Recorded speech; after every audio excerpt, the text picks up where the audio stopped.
Hello, good morning student. जो आज का मेन जो टॉपिक है जो मेरा वो है डायरिया के ऊपर। डायरिया यानी कि लूज मोशन, जिसको आम भाषा में हम लोग दस्त बोलते हैं। ये बीमारी हमारे डाइजेस्टिव सिस्टम से रिलेटेड है। इसमें अनडाइजेस्टिव फूड जो होता है वो हमारा वाटर के साथ लॉस हो जाता है। तो डायरिया जो होता है बेसिकली वो टू टाइप का होता है। एक होता है एक्यूट डायरिया, दूसरा होता है क्रोनिक डायरिया। जो एक्यूट डायरिया जो होता है वो 1 से 2 दिन तक रहता है। इसमें आपको भारी मात्रा में लूज मोशन होते हैं। और जो क्रोनिक डायरिया जो होता है ये इसका एक लॉन्ग प्रोसेस है। देखा होगा कि लोगों को बीमारी लगी रहती है हर हफ्ते में, दूसरे तीसरे दिन, 8वें दिन, 10वें दिन, ऐसे इनका लॉन्ग प्रोसेस चलता रहता है। तो वो उतना घातक नहीं होता। वो एक डिजीज़ उनको हो जाती है, उसकी एक पर्टिकुलर उसका एक इलाज एक होता है, वो आपको कराना चाहिए। लेकिन जो ये एक्यूट डायरिया है ये ज़्यादा खतरनाक हो सकता है आपके लिए, वेरी डेंजरस डिजीज़। तो आपको इसमें ये करना होगा, जो इसके जो सबसे पहले तो जो इसके सिम्पटम्स जो होते हैं उसमें ये होगा कि आपको अधिक मोशन आएगा, पेट दर्द, मरोड़ होगा, उल्टी होगी, कमजोरी, बेहोशी, नींद, थकान, बीपी कम होना, और आपका जो यूरिन है जो उसका अमाउंट है वो कम मात्रा में आपका एक्सक्रीशन होगा बॉडी से। और जो दूसरा जो इसका मेन रीज़न जो होता है ये होता है कि ये कैसे होता है। जो ये डायरिया है ये कैसे हो जाता है, तो इसमें होता है दरअसल कुछ लोगों को एंटी कैंसर ड्रग की वजह से हो जाता है। अगर जो आप कैंसर की दवा खा रहे हैं तो उससे भी आपका जो जीआईटी ट्रैक्ट है वो थोड़ा बहुत लॉस होने की वजह से आपको डायरिया होने का चांस रहेगा। और कोई भी मेडिसिन आप लॉन्ग प्रोसेस तक खाते हैं तो आपकी बॉडी का जो एक पीएच मान जो होता है वो उसको जो है एब्जॉर्ब कर लेता है, जिसकी वजह से भी आपको डायरिया हो सकता है, लूज मोशन हो सकता है। तो ये आपको थोड़ा-सा ध्यान में रखना है। और मेरा कहना मतलब ये है कि आप कोशिश कीजिएगा कि इससे बचने के लिए कि आपको हेल्दी फूड जो है खाना है।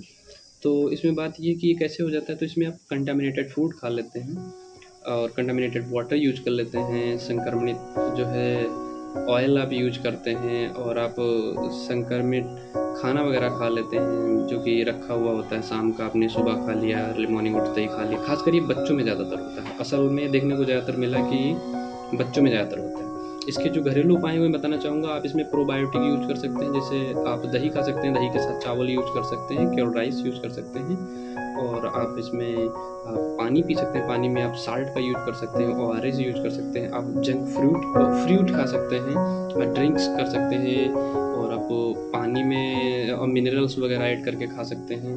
आप बॉयल्ड एप्पल भी आप यूज़ कर सकते हैं, जो कि 12 घंटे के लिए तकरीबन आपको कुछ ना कुछ ज़रूर फ़ायदा पहुँचाएगा। वैसे मेरा अनुमान ये है कि बॉयल्ड एप्पल खाने की वजह से 12 घंटे के अंतराल ही आपको उसका रिस्पॉन्स देखने को मिल जाएगा। और आप हाँ, एक मेन काम, आप खाना हमेशा गर्म खाइए, बहुत ज़्यादा गर्म ना हो, लेकिन ठंडा खाना आपको खाना ही नहीं, क्योंकि उसमें वो बैक्टीरिया जो उसमें आ जाते हैं जिसकी वजह से डायरिया होने के चांस बहुत ज़्यादा रहते हैं। तो आपको गर्म खाना खाना है। ये लोगों का गलत कहना है कि खाना ठंडा हो जाए, कि मैं खुद ही एक फार्मासिस्ट हूँ तो मैं आपको बताना चाहूँगा।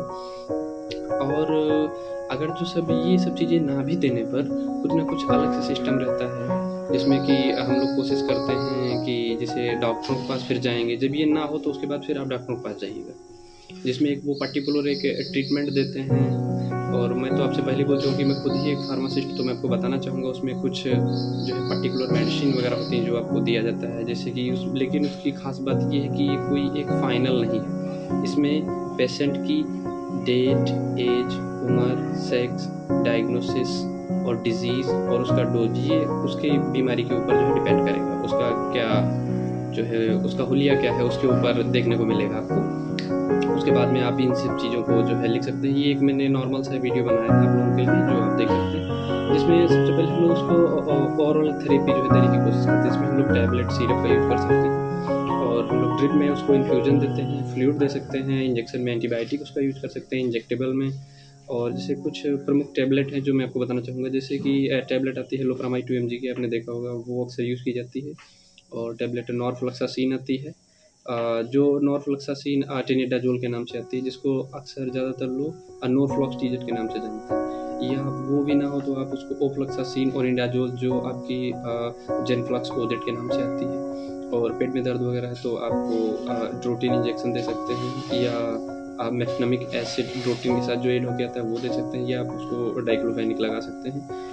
और अगर जो सिवियर रिकवर हो रहा है तो आप उसको पेन किलर में डाइसाइक्लोफार्म दे सकते हैं, या डाइक्लोसाइक्लोफार्म के इंजेक्शन आते हैं उनको दे सकते हैं। और वोमिटिंग वगैरह महसूस हो रही है तो आप उसको ऑनेस्ट्रॉन या डोम डी का यूज कर सकते हैं, उसी के नाम से आता है, ब्रांड नेम है। और आप उसको ओरल में इलेक्ट्रोलाइट जो है दे सकते हैं, जिसमें इलेक्ट्रॉल वगैरह उसको देना रहेगा, जो तकरीबन जो 1 पाउच जो होता है उसको आप 1 लीटर पानी में आप उसको डिज़ोल्व करके दे सकते हैं। बहुत अधिक मात्रा में दिन में आप 2 उसको दे सकते हैं।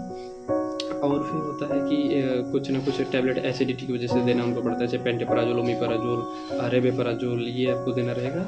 ये 1 ही टाइम यूज़ करना है देख के। और हाँ, बॉडी में जो पानी का एब्जॉर्प्शन जो होता है वो कम हो जाता है, तो उसके लिए एक टैबलेट एक आती है